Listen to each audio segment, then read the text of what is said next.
Hello, all you artists and creators out there. My name is Craig Rippon, and this is Rippon Studio, my YouTube channel. Please like and subscribe, and also comment. All of those things mean a lot to me, and they really help me out. So, I'm back in these YouTube streets with episode 4. We're going to be taking a side trip today. Fair warning before I go any farther. This episode is going to include a little theology. So if you're turned off by talk of God and Jesus, then now's the time to jump ship. Now, if you're still with me, that's great. It's important for me to talk about my experience at this time because I'm closing in on the 1-year anniversary of my trial, that being the end of July. Let me start out by stating what I'm trying to do and what I'm not trying to do.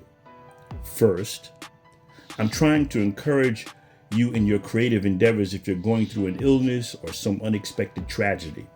Second, I'm not trying to convert you or to make you a believer in God or Jesus. I also want to say I don't use the following terms, Christian and evangelical Christian, to describe myself. The reasons for this is those are terms that have been overused, and more importantly, thanks to the people who most often use them, those two terms have here in America become synonymous with white, American, Republican, arrogant, and ignorant, as well as a host of historical actions that I find repugnant and I do not want to be associated with. Since we live in a world where labels are important, I prefer to go old school, back to the way the first followers of Jesus referred to themselves. They called themselves followers of the way. The term Christian didn't come about until the gospel reached Antioch, and it was not meant as a compliment. What I'm about to say is largely, at least this small section, is largely for non-white listeners. I want to touch on the idea that Christianity was forced on us African Americans as a people and used as a tool of control by Europeans.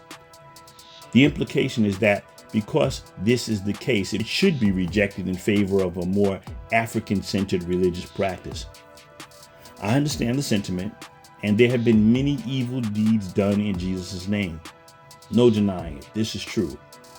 Once Christianity became the dominant religion of the Roman Empire, much of the purity and sanctity of its message became corrupt. Out of Rome came Catholicism. Fast forward to the 15th century, with Portuguese and Spanish merchants leading the way in the slave trade as early as the late 1400s. And, well, you know the rest of the story. Once the Atlantic slave trade started, a bastardized, corrupted Christianity was not only a method for control, but a means by which Europeans soothed their consciences and justified themselves as they captured, baptized, brutalized, enslaved, and raped Africa and Africans. With the historical evidence being what it is, this would be a valid argument against Christ, if it were possible for Christ to have been in the hearts of the perpetrators of those crimes. A discussion around that could make several videos with valid points and counterpoints. But for my purposes, I'll keep it simple.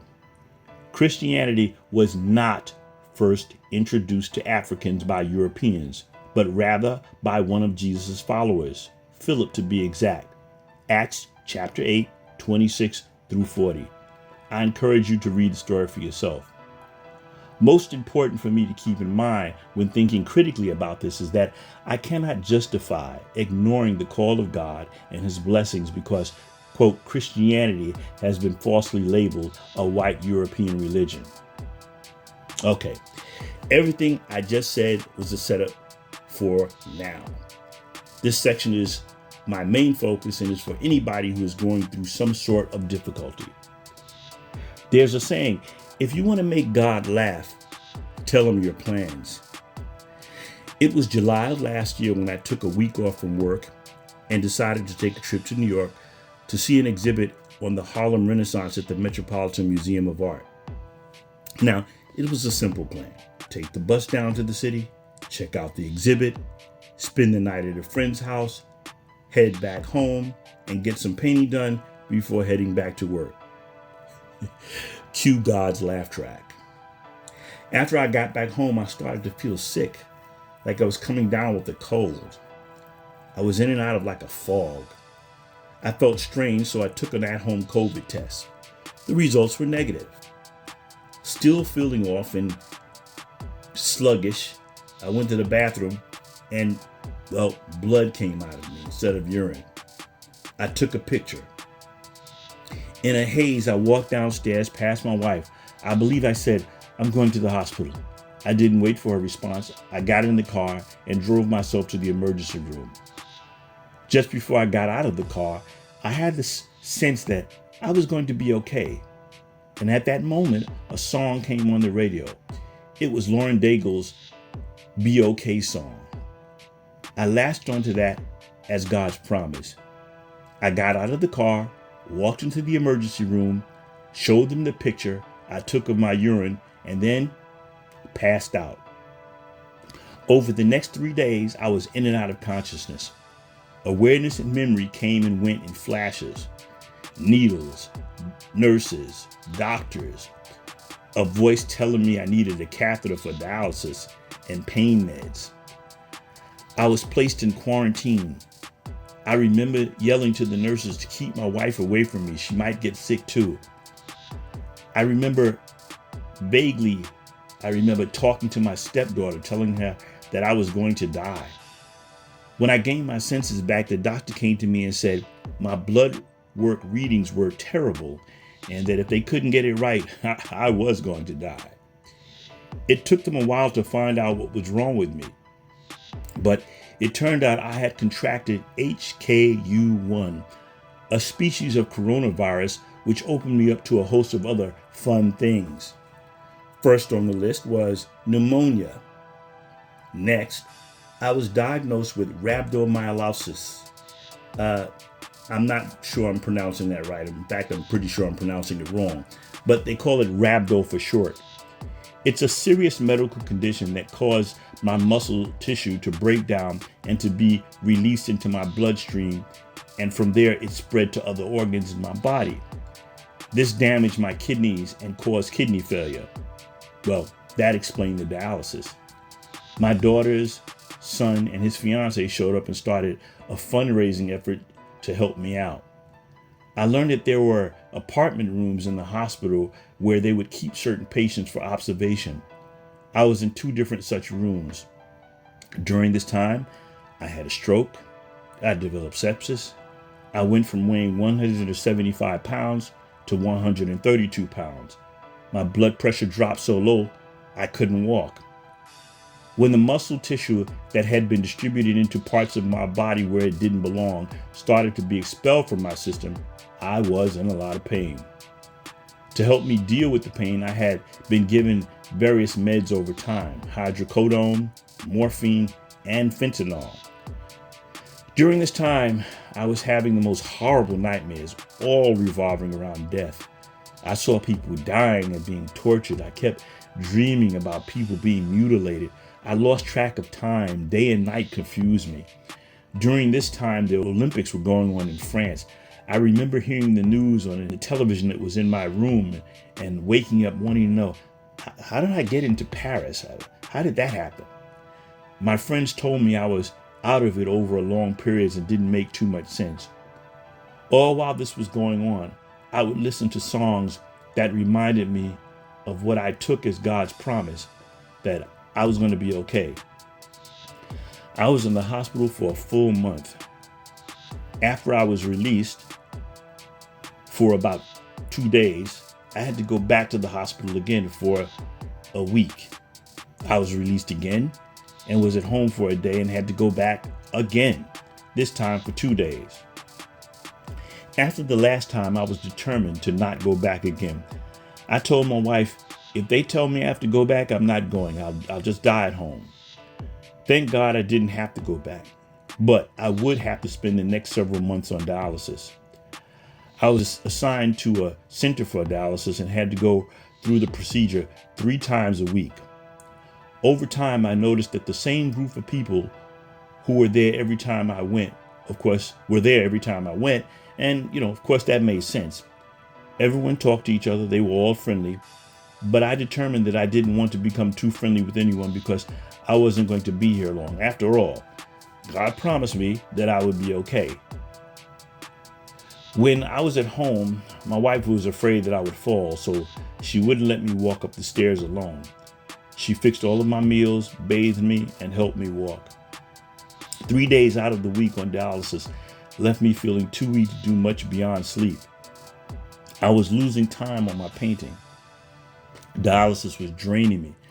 So I developed a practice of saying to myself, I'll do 1 or 2 strokes with my paintbrush just so I felt like I was still creatively active. That went a long way in helping me feel better and not giving up on myself and what I hope to accomplish artistically. Now, let me encourage you. If you're ill, if you're going through something, you should do the same. If you're a painter going through an illness or some other hardship and you feel weighted down, before you go to sleep at night, paint 3 strokes on your painting or draw a few lines in your sketchbook. If you're a writer, write a page, write a paragraph. Doing this helps reinforce to yourself that your work is important and that you will not be stopped. This will give you the strength you need for the next day when you have to do the same thing again, 1 step at a time. One other thing that you might find helpful is to visualize whatever project you're working on as a finished thing. Keep that image in your mind, knowing that it will be a reality. If you're a writer and it's hard to see through a fog of depression, heartache, cancer, or whatever you're facing, write 1 sentence before falling asleep at night. Place whatever artistic thing you're working on in a place where you have to see it every day. When you do this, the visual will remind you that you're either working or you're making excuses and procrastinating. Engage with the creative process in whatever small way you're able. It helps to know that there are others out there who may be going through a similar thing.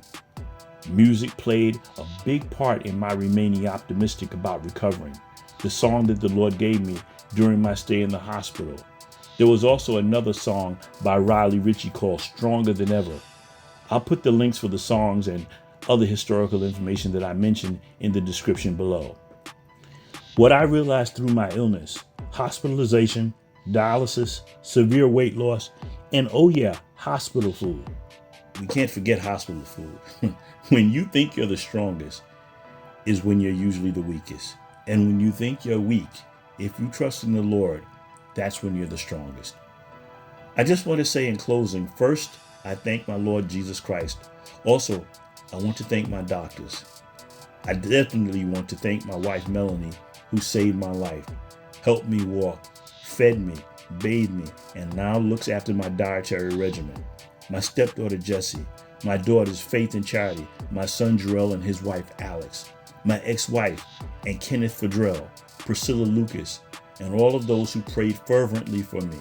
I truly felt your prayers and well wishes holding me up. I also want to take this time to say thank you to some people on my job who held it down for me financially while I was lying on my back in the hospital. People like Carrie Ann Lawrence, Kathy Cirillo, Jonathan Carmel, Renee Greer, Kelvin Sapp, Will Sachs, Jennifer Moore, Anthony Sheldon, Brett Engel, Precious Lanier. You people were really great. I really appreciate everything that you did. And I just want to say thank you again to all of those people on the job, even the ones whose names I can't remember off the top of my head. Thank you.